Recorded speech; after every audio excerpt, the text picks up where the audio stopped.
Selamat pagi teman-teman, masih tetap semangat ya. Selamat pagi Pak.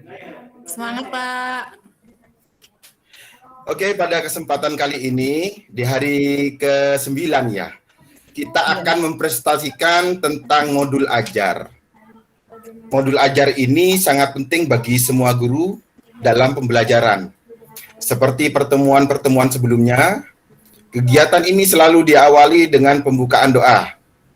Monggo, siapa yang akan membuka pelajaran kita hari ini? Saya Pak. Silakan. Oke. Terima kasih Pak Ferry. Selamat siang Ibu Bapak Guru penggerak yang luar biasa, yang handal, yang nantinya akan membawa anak didiknya itu menjadi anak-anak yang mempunyai profil pelajar Pancasila. Syukur alhamdulillah bahwa hari ini kita bisa melanjutkan kegiatannya seperti yang kemarin, yaitu mengerjakan tugas kelompok dan harus semangat, harus tetap ceria agar tidak menjadi beban buat kita semuanya. Nah, sebelum kita memulai acara pelatihan ini, mari kita sama-sama membaca basmalah agar semua yang kita laksanakan ini bisa berjalan dengan baik. Mulai membaca basmalah. Bismillahirrahmanirrahim. Demikian pembukaannya, saya sampaikan, saya serahkan kembali kepada Pak Ferry. Terima kasih Bu Sofia. Sebelum kita melanjutkan, mari kita mereview materi pertemuan sebelumnya tentang profil pelajar Pancasila. Apa saja profil pelajar Pancasila? Silahkan acungkan tangan dan silahkan menjawab.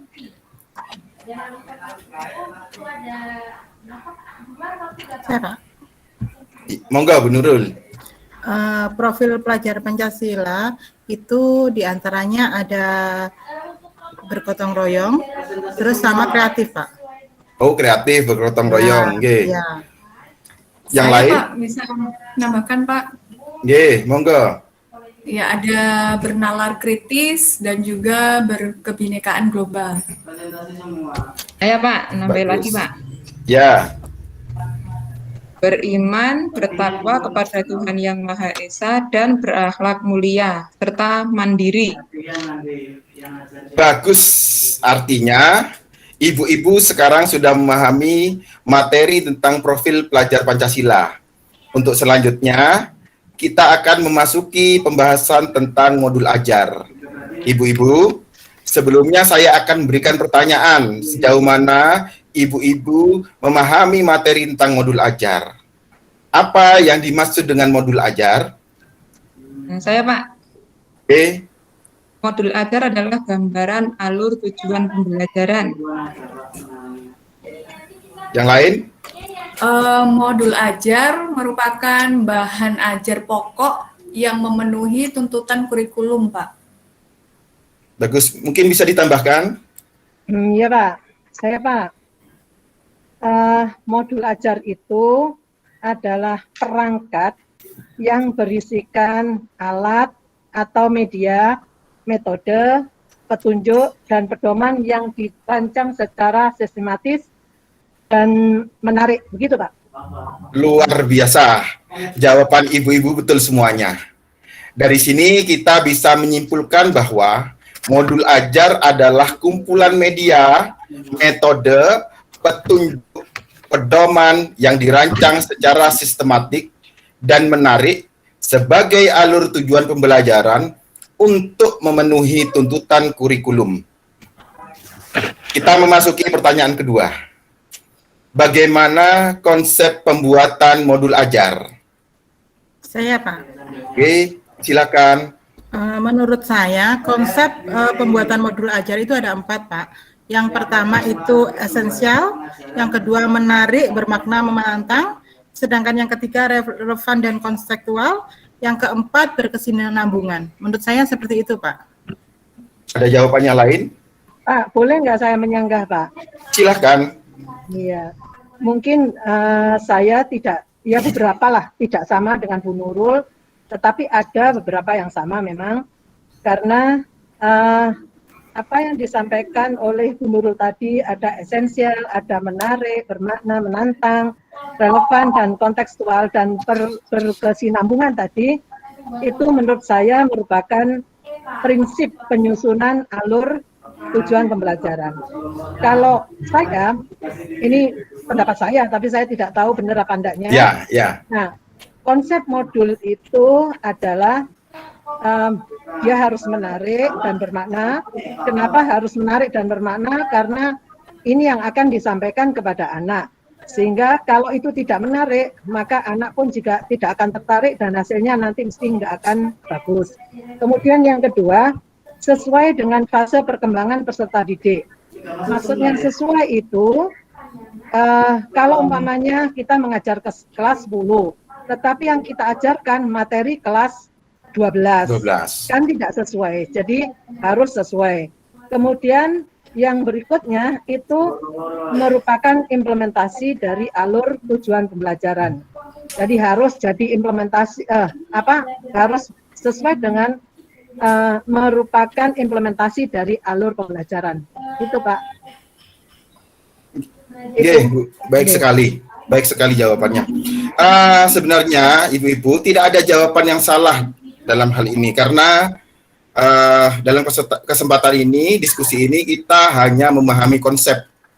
Dari dua jawaban ini bisa kita simpulkan bahwa dalam membuat konsep pembuatan modul ajar harus memenuhi hal-hal berikut seperti, tunggu saya tampilkan slide, silahkan disimak.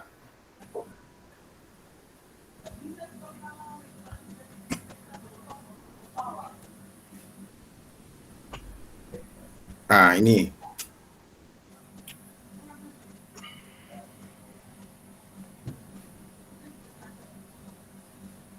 Nah, di sini ada konsep modul ajar.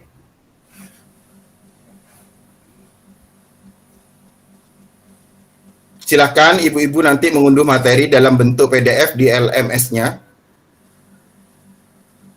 Konsep pembuatan modul ajar harus memenuhi hal-hal berikut seperti ya, sesuai yang ditampilkan seperti ini, bahwa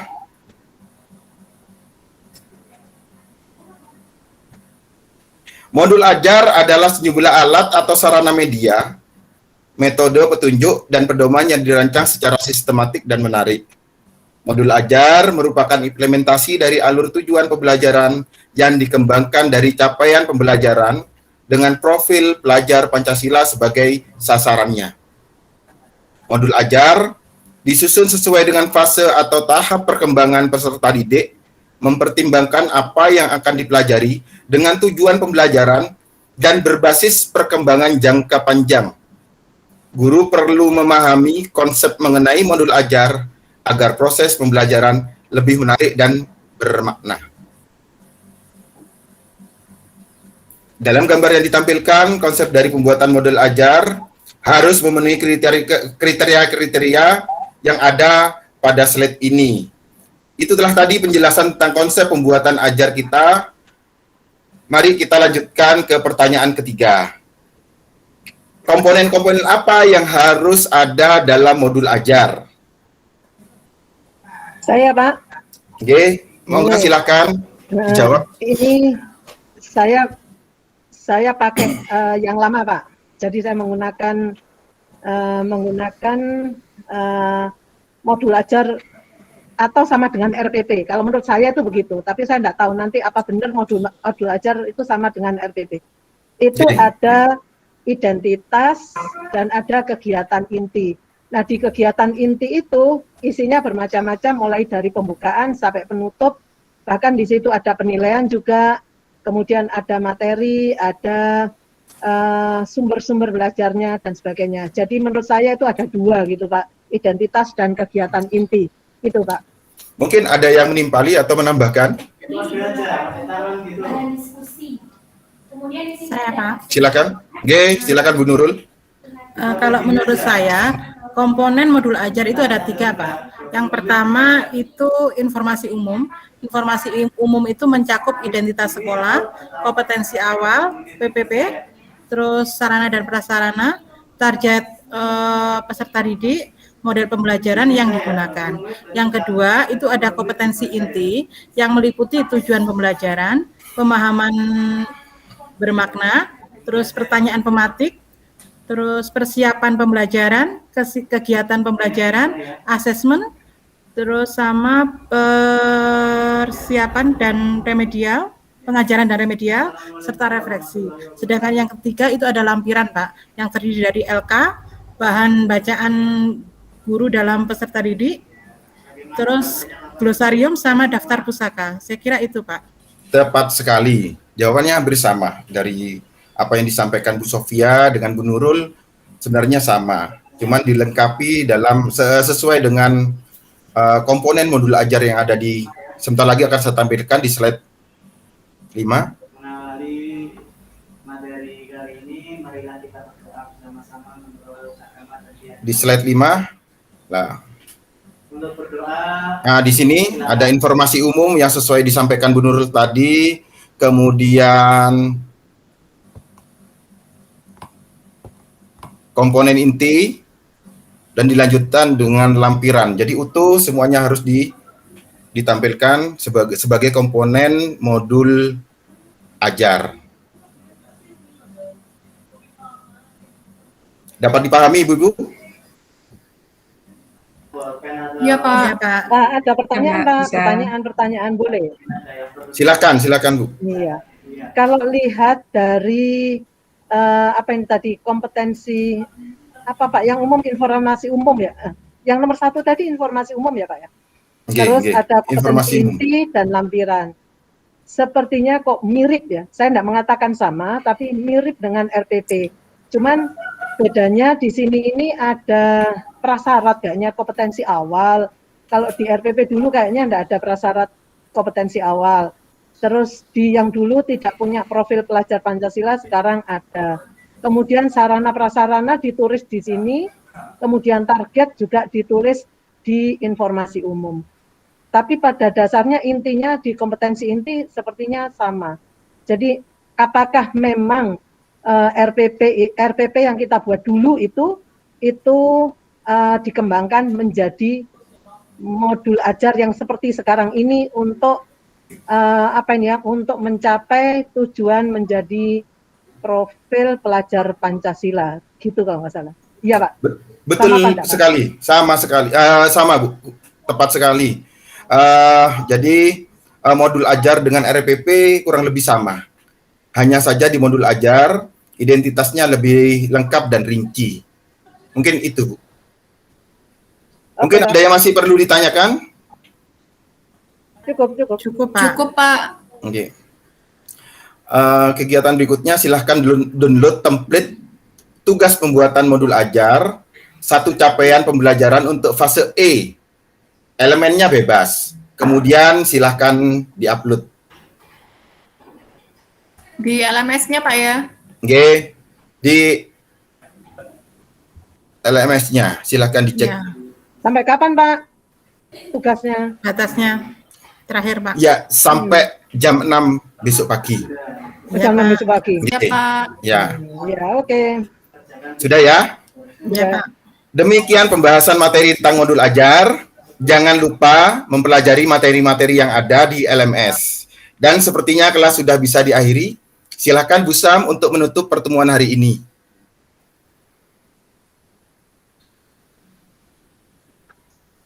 Baiklah Bapak Ibu, untuk mengakhiri pertemuan hari ini, marilah kita mengucapkan hamdalah bersama-sama. Semoga ilmu yang kita dapatkan hari ini bermanfaat bagi kita semua dan dapat kita gunakan di kemudian. Amin. Amin. Alhamdulillah. Alhamdulillahirrahmanirrahim. Alhamdulillahirrahmanirrahim. Demikian pertemuan yang ke-9 pada hari ini. Mudah-mudahan ibu-ibu besok bisa berkumpul kembali di main room ini. Terima kasih atas kehadirannya. Ketemu besok. Assalamualaikum warahmatullahi wabarakatuh. Waalaikumsalam. Waalaikumsalam warahmatullahi wabarakatuh. Terima kasih Pak, terima kasih. Terima kasih Pak. Terima kasih Pak Ferry. Sama-sama.